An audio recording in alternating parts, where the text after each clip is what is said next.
Hello, I am Esmithirian, and today I'm going to be taking you through three different types of philosophical analysis that you can do on yourself, and I am telling you how I relate to each and every one of them. The first philosophical analysis that we will be looking at is Nuclear, which is your ancestry, your nature, and your culture, which is your values and aspirations and goals. When looking through myself, I see the way in which all three of these things has shaped me to become the person I am today, whether that be taking the trait from my mom or doing something because of the nature and the way I grew up. All of these things have influenced the person I have become, and I am proud of the person that has been shaped through all these different ways. I was raised primarily by my mother and spent more time with that side of the family, with that part of my ancestry. So obviously, I picked up a lot of traits from that side of the family. My mom says that I picked up some bad traits from her, just like her smart mouth in any argument, no matter what, neither of us give up. Eventually, when arguing with someone like her, I just let it go because if I didn't, we would be there all day. But I did pick up a lot of good things from her, like my belief in the good of people and my ability to never give up in anything that I am doing. But my ancestry does have a negative side on my dad's part, with the traits that I picked up from him mostly being negative, those being just being lazy and pushing everything that I have to do off all the way until last minute.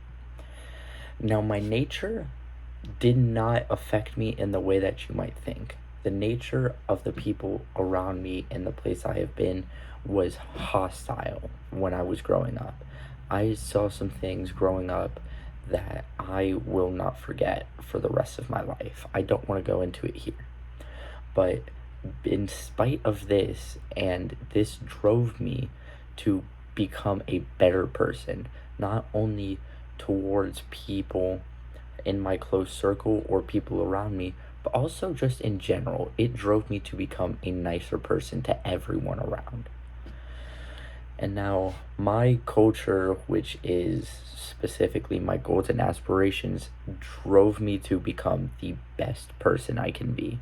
Whether this is doing some small little task or doing something major, I always try and put in 100%.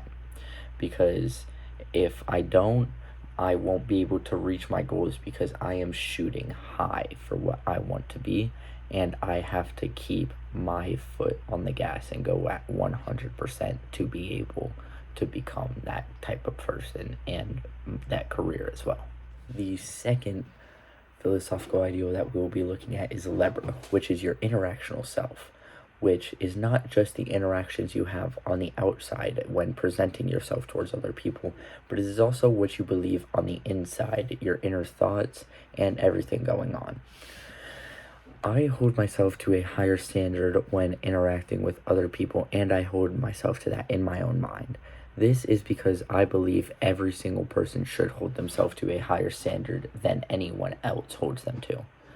This has led a lot of people, not only my peers, but also other adults who I look up at to hold me at a higher standard than a lot of people my age, which I do not mind because I hold myself to this high standard as well.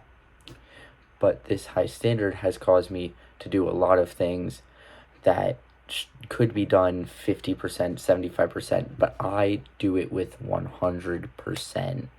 I do everything at 100% to make sure I do my best and I better myself. This is when I'm umpiring at my work, I try and be perfect. When I am doing schoolwork, I try and be perfect. Although both of those are very unreasonable things to get done, I hold myself accountable when I am not perfect in these things. But I do present myself in a different way when I am out just relaxed, because I believe it does take some time and a lot of people just need some time to decompress. So when I am out with friends, I do take that time to decompress and relax my mind. This is a big difference, and many people say that there's a difference in me when I am at school. I am very strict. I do joke around a little bit, but I try and get all my stuff done.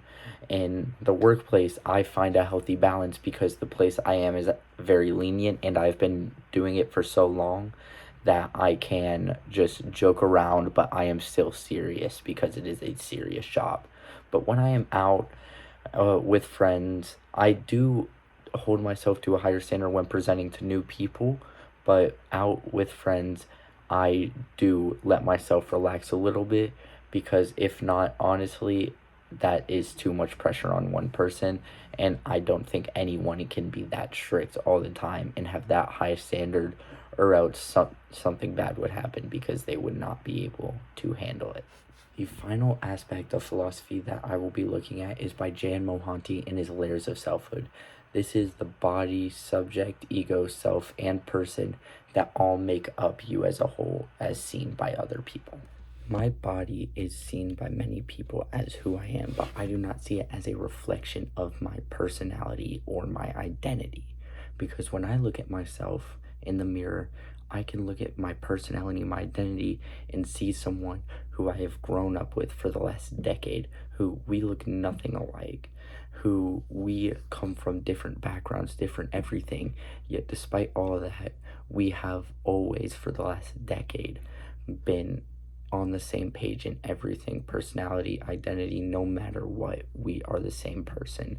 She's going into the same major I am, everything, we are the same. While my body is not a representation of who I am as my personality and my ideals, it has shaped the way my perspective on the world is seen. Because I am fortunate enough to not be part of a group that is discriminated against by many different people. I am lucky enough to be a white male that does not get discriminated against, which is wrongfully done on many different platforms. I have seen it firsthand and I have tried to fight against it, but I do not understand the extent to which it is done. I do consider myself lucky in another aspect, in the fact that I have called the same place home for the last 12 years of my life. The same house, the same city, the same neighborhood, everything has been my home for 12 years, a place that I could always go back to. This has a lot of good side to it, a lot of upside, but it does have a downside to it because the place that I live when I first moved in was not the best area to live in. Not only that, I still see the bad side of the area I live in now, even though it has gotten a lot better. This has shaped my view on society because I have seen the good side of the people, like one of my closest friends who unfortunately had to start working at the age of 15 or 16 to start paying for himself because his parents kicked him out of the house when he was that young. He has gotten better and made a name for himself around our community and is going to do great things. But then I have other people who were given everything and were given the right path to succeed, even having jobs at the age of 16, even though it was not necessary. And even then, they still fell down the wrong path. And they are unfortunately consumed by greed, and they have destroyed what would be an amazing life for them. This vast majority of people has led me to not, quote unquote, judge a book by its cover. I look at the people and I don't see how they were raised. I don't see how they look now because you never know what is going on with someone. But instead, I get to know that person. I look for the best in people, which in my community should be done a lot more than it is, which I have seen throughout my time, that a lot of people don't understand the difference between someone that was raised wrong and is trying to better themselves or someone that was raised the correct way with the right steps and is just falling down a wrong path. Everything that I have said so far shows that my past and my present are going to lead me to the future that I am going to make for myself. Thank you for watching my video. I hope you have an amazing day.